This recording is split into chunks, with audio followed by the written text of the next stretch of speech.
What is up, Scream Team? Zach Cherry here, and today we're gonna go through every single mask that was worn by Leatherface throughout the Texas Chainsaw Massacre franchise, where I will then rank each one of them from the worst to the best. If you are not already, please subscribe to the channel with those bell notifications turned on, and just for shits and gigs, toss this video a thumbs up and let me know in the comments which Leatherface mask is your favorite. Let's get into it. Alright, so the very first mask that we ever see him wear is what is referred to as the Killing Mask in the 1974 original, and that's the one he's wearing when Kirk, I believe it is, first comes into the farmhouse and Leatherface appears in that doorway and, you know, hits him on the head with a sledgehammer. This is probably the most well-known, or at least like the most recognizable look for Leatherface. It's got stitch marks that go all the way around and has some sort of like metal wiring thing. The interesting thing about Leatherface in the first movie is that the way that his characterization sort of works is that he is like an absence of a character, kind of like Michael Myers in that sense. But with a Leatherface, he actually adopts the personalities of whichever face he's wearing. So I'm not really sure why this one is called the Killing Mask. If, you know, the person that he killed and took this mask from was a killer himself or a butcher, because this is the mask that he predominantly uses when he's, you know, just like cutting up bodies that the family then uses for their barbecue. But I think mostly it's called the Killing Mask because this is the one he's wearing when he pretty much kills everyone in the movie. The next one we see is what's referred to as the Old Lady Mask, and this one we don't get to see a whole lot of in the first movie. It's just a really quick scene when the family comes home, and this is more of like him playing the domestic role, or I guess like he's now the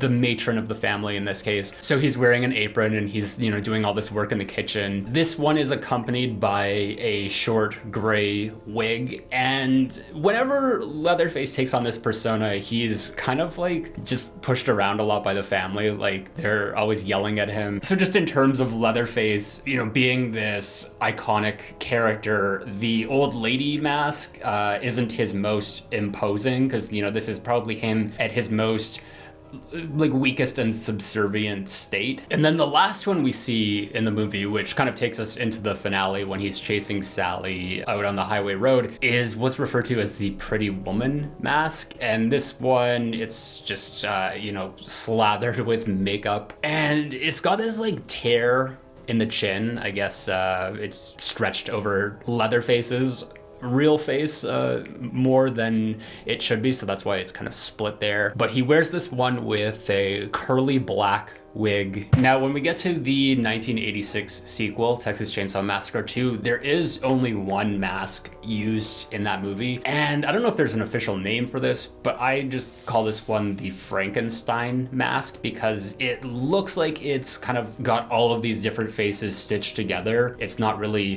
one whole piece of skin tissue, but it kind of works for the portrayal of Leatherface in this movie because it's got a goofier, more derpy look to it. Like the mouth is kind of stretched in like every which way, and the nose is a little smushed in. You can even see that some of the portions of skin are a different tone, like they're a bit darker than others, and it looks like the part at the chin has a little bit of a beard to it as well. It definitely looks a lot thicker than the masks worn in the first one, and I don't know if that's more realistic or less realistic, but it does give off the appearance of, you know, more like a decayed looking flesh. But just because of the patchwork design of this one, I feel like it is one of the more iconic ones. Like it does stand out a bit more. Now, when we come to Leatherface Texas Chainsaw Massacre 3, what's interesting about this one is that we kind of see its inception at the very beginning of the movie. This is the woman that he murders, and then just the opening titles are kind of intercut with him putting it together. It's almost like Freddy Krueger making his glove in the original Nightmare on Elm Street. But one little detail that's kind of nice is the fact that this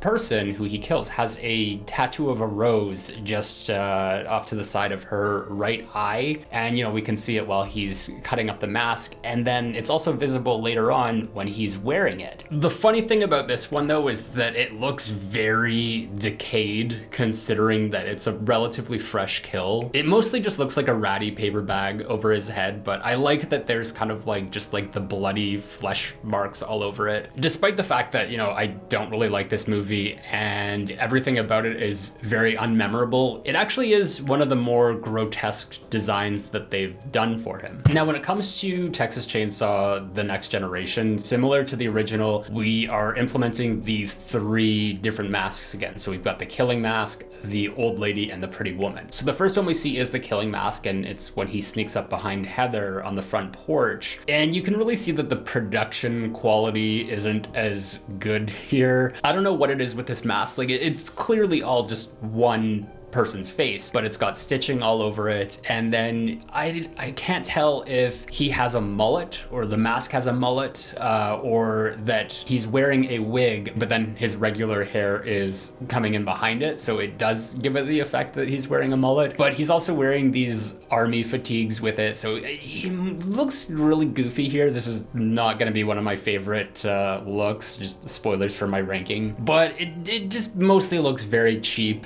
and basic. Like, there's nothing about this that really stands out from any of the other masks. We then get to see this film's version of the old lady mask. And again, like with the original, this is the iteration of Leatherface that seems to kind of get the brunt of the Sawyer family abuse and just kind of like takes it. And just going back to the last mask, I guess this isn't a mullet because we can see that he's wearing a short gray wig here to look like the old lady, but then you also have his regular hair poking out the back too. But the thing with this, and I don't know what it is, maybe like the eye holes or the mouth are too big, because you can see a lot of like the actual actor's face underneath, and it just makes this one a lot more animated than the others. Like, this actually looks like a person rather than a dead person's face over top of someone. And then the last and maybe the most controversial of any of the Leatherface masks, especially in this movie, is this version of the pretty woman mask. And I don't know what it is about this one, but he just kind of reminds me of like the 5th member of Kiss, or you're just like, you know, even looks like Paul Stanley a little bit with that bright red lipstick and just extremely powdered face. But similarly to the old lady mask, I feel like this version of Leatherface is like one of the least intimidating, mostly for just how emotional he gets. Like, there's a lot of screaming, which is the most like vocalization I think we've ever heard from Leatherface, other than the prequel in 2017, obviously. But I think it's not until the very end of the movie, when, you know, you see it in the harsh light of day, that you really see how ridiculous this look for Leatherface is. Now, we don't get another Texas Chainsaw Massacre until the 2003 remake, and there's actually 2 masks in this one. The one that we see predominantly throughout, which I guess is, you know, the remake's version of the killing mask, is sort of this, I don't know how to describe it, but the difference of this one, you know, compared to the original, is that there's a lot of emotion shown on this Leatherface face. Like, he just looks really angry. And I don't know if it's because like the skin is pulled back really tight over his head, but the appearance of this evil sort of grin just makes him look really perturbed. It's definitely on brand for this film's grittiness, but I feel like it loses, you know, some of that texture of the original, where, you know, it is kind of supposed to be this blank, emotionless expression. Like, this is somebody who was once a living person, and now it just feels like it's like a novelty prop that he bought at a Halloween mask store. I definitely noticed like a lot of similarities to Rob Zombie's Halloween, even though that came 4 years later, but it just has that rougher, grittier looking appearance. I know some of you are like overly sensitive to any sort of criticism of the 2003 remake, but I'm just telling it how I see it. I definitely prefer it a lot more than the second mask he wears in this movie, which is very brief, but this is the one that is notoriously referred to as the Kemper mask, as it's, you know, freshly peeled off of Eric Balfour's face. I don't know what it is, but this one just is really off-putting to me, and I don't know why, because, you know, it appears as it should, like, you know, someone's flesh that was just peeled off. It's not like already rotting and almost mummified. I think it's just seeing the eyes through this face that just makes it look really weird, because a moment like this in the movie like should be like very chilling, but it's almost laughable in a way. I don't know, maybe that's just me, but I know that a lot of people have criticized this mask. It doesn't even seem to be used in any other part of the movie except for this one, so it almost almost just felt like a convenient plot device for this moment for her to realize that he was dead. Naturally, I would just assume that Leatherface would continue wearing this mask for the rest of the movie. And I'm glad he did, don't get me wrong. But it's just one of those like weird things where he's like, I'm gonna put on the face of your dead boyfriend and startle you, but then I'm gonna change masks again. So then we get to Texas Chainsaw, the beginning, and I'm not gonna count the mask that he's wearing at the beginning because that's not human flesh. That's like a cow hide or something that he's wearing on his jaw. I will say that it is a good look for him.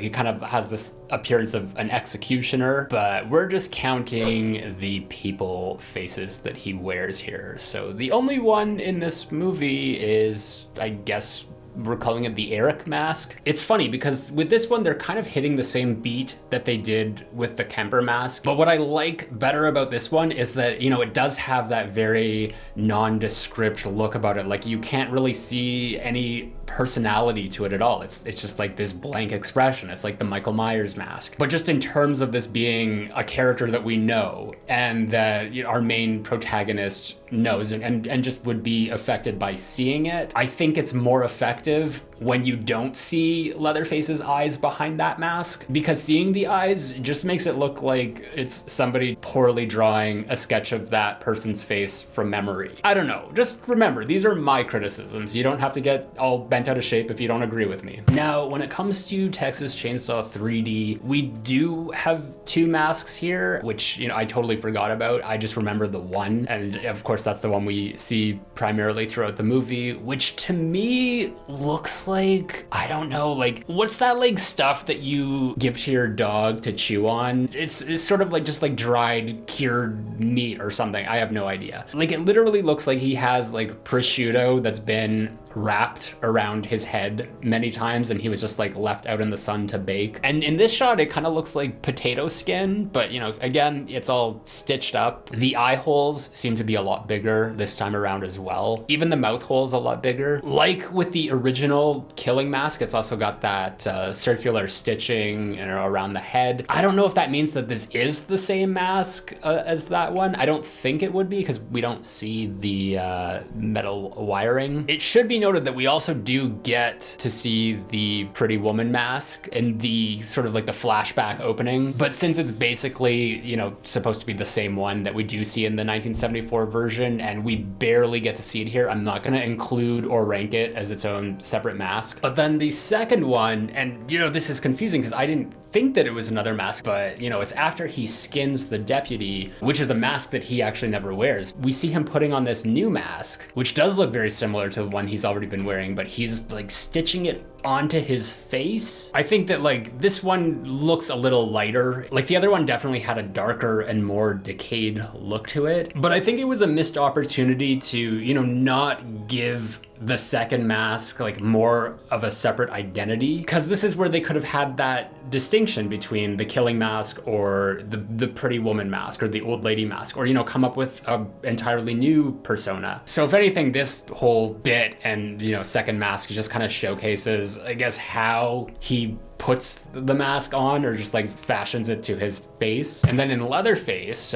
2017, we see him wearing this cow head. I'm not gonna count that as a mask, but then it's not until later on in the film when he gets shot in the jaw, and then, you know, when he goes back home and we have to see his mother kind of like sew his face up together, and then she puts on this Hannibal Lecter style mask, like more of a muzzle almost. I'm not gonna include that as a mask either, just because that's not a face, but we do get a traditional type of Leatherface mask at the very end of the movie in the closing shots. And that one is the face of the nurse, you know, the character that, you know, we see throughout the movie. And this is really chilling. Like, this looks very realistic. Like, if there's one compliment I can give this movie, just in terms of the masks here at least, like, this is very effective. Like, I could see this being the origin of the Pretty Woman mask. Like, obviously it's not the same as the one that we see in the original, because this one has stitching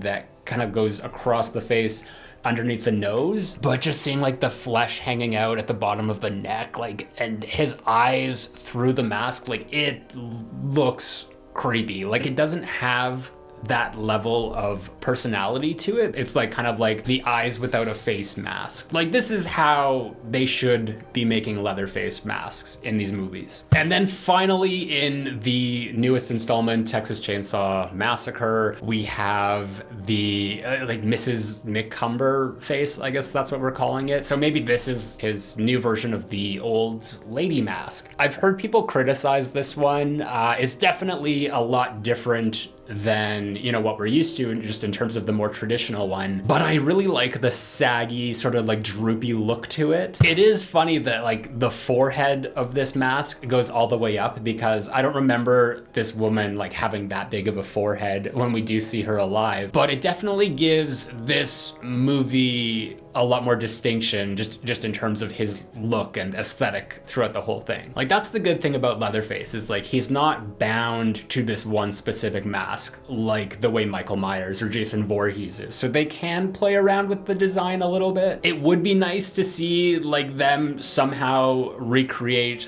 the masks from 74, or just like bring them like 50 years into the future. But just in terms of the character of Leatherface, like I don't think that, you know, he would be holding on to these masks because he likes to collect and make new ones along the way. So it makes sense that, you know, every new movie would have a different looking mask in it. So in total, that gives us 15 masks. I'm gonna rank them from worst to best, and I'm gonna say that in last place, probably the old lady mask from The Next Generation. It just looks too cartoony to me. Like, this looks like, you know, one of those like old Hanna-Barbera characters that you would see. Not to mention the fact that like old lady Leatherface is probably my least favorite iteration of like any of his personalities. After that, I'm probably gonna say, just again with The Next Generation, the killing mask that we see in that one, just because it's so like boring. There's nothing to it that really sets it apart from anything. I actually think it's probably the least memorable mask of like any of the movies, but you know, especially within this movie. Next, I'm gonna say the Kemper Mask from the 2003 remake, just because, I mean, like, I get what they're doing, like, you know, it worked in the moment, but just in terms of just like a mask that we would see him in, like, there's a reason why we don't see it after that scene, because it's so ridiculous looking. 12th place, I'm gonna say the second mask that we see in Texas Chainsaw 3D, mask number 2, I don't even know what to call it. Mostly just because like I just assumed it was still the same mask in the movie, but even looking at this one, like there's less interesting detail to it. Like the first mask that they use is not great by any means either, but at least it's distinctive enough that I can tell it apart. In 11th place, I actually might just say the first mask that we see in Texas Chainsaw 3D. I don't know, it's okay, like it gives it a different look from the other movies, but it's just that appearance of it just like stretched across his face. Like, it does really look like, in some shots, you know, when it's all like wet and greasy, like it is prosciutto wrapped around his face, but in others it does look like a potato skin. So I don't know, they could have done a lot better. Okay, you know, this one's kind of getting away from me, so I'm just gonna say in 10th place is going to be the Pretty Woman mask from The Next Generation. Honestly, like, this is a bad mask, but it's memorable. It's really funny. I love that it's the cover art for the Scream Factory release of the movie. It doesn't even really look like it's like human flesh or was human flesh, but I just think in terms of it being a little bit more memorable than the ones that we already went over, other than the Kemper mask, because obviously that is memorable, but I hate it. In 9th, I'm gonna say the Mrs. McCumber mask from the new 2022 movie. Mostly because it's probably the farthest removed from what we've seen out of Leatherface masks. Like, I don't have a problem with it. I think it's fine, but I just think that everything else that's still remaining on this list is pretty decent. So this might just be the weakest link. I do think that, you know, it just in terms of this being kind of like the reboot or like the new reboot or requel, that they should have done a better job of just, you know, trying to connect it more to the original movie, or just, you know, in terms of what we're familiar with. In 8th place, I'm gonna say the Gina mask, or at least like the Leatherface Texas Chainsaw Massacre 3. That was the character's name whose face he took. I don't mind this one. I think it's fine. Like, all of the masks still like from the last one on are pretty decent. Like, I like a lot of the details with this one, just like including the tattoo and just like how disgusting it looks. After that, in 7th, I'm gonna go with the Remake mask, which is probably gonna upset a lot of people, just for like that weird like stretched back smile, like this is like a Joker grin sort of thing. I don't know, it just, there's something about it that doesn't work for me as a Leatherface mask. Like, it's good, I like it, don't get me wrong, and it definitely fits within the aesthetic of this remake, but you know, I prefer the ones that have less visible personality to them. Obviously that's kind of the theme throughout this video for me. In 6th place, I'm gonna go with the Eric mask, or you know, the beginning mask. I don't think this is perfect. There's obviously kind of like similar to the Next Generation, it's got that mullet appearance because you have Eric's hair, or even if it was a wig that he put on over top and then his longer hair in the back. So it does look kind of ridiculous there, but just in terms of like the face and just like the darkness of the eyes, like that works really well for me. And then in 5th, I'm gonna go with the old lady mask from the original. We don't really see this one very much, at least not really close in detail to my recollection. But I do love the idea of Leatherface taking on the persona of whoever's face he's wearing. So that's like pretty creepy, and just like the whole like grindhouse aesthetic of the original movie. But I think in terms of the 3 masks that we see in the original, that's probably the weakest. After that, I'm gonna go with the nurse mask, or that's what I'm calling it because I forget the character's name, that we briefly see at the end of Leatherface 2017. I just think it was really effective the way that that looked. And it would have been nice if, you know, we got more of that in the movie, but you know, as it is, it just made a brief appearance at the end, so it is what it is. And then getting to the top 3, 3rd place, I'm gonna say the Frankenstein Mask, which is what I'm calling it, from Texas Chainsaw Massacre 2. This one's just a lot of fun. I'm kind of biased, like this personally is my favorite version of Leatherface, like just even in terms of like the actor playing him, because I love like the goofy Leatherface. Obviously Gunnar Hansen in the original is the GOAT, but this one is still very iconic and similar enough to kind of the idea of, you know, what they were going for in the first movie. So that's why for me it's gonna be in 3rd place. 2nd place, I'm gonna have to go with the Pretty Woman mask from the original. And you know, I think that this one is really creepy, and it's, you know, the one that we see in the iconic moment at the end. Honestly, like this could be very interchangeable with 1st place, but the reason why, and obviously in 1st place I'm gonna say the Killing Mask, is because that's like, you know, when you see promotional material for Leatherface, or even like toys and stuff like that, or video games, because we got the video game coming out, like they always show that kind of yellowing mask with, you know, with the wired thing in the jaw. Like that is probably not only like his most iconic look, but the one that suits him the best too. So again, not to be basic, but it always comes down to the original. The first movie always has the best of everything, in most cases, but definitely with this franchise. I want to thank my Patreon supporter, Michelle Moffat. If you guys want to check out my ranking of all 9 Texas Chainsaw Massacre movies, you can head over to this video right here. Until next time, I've been Zach Cherry, and I'll be right back.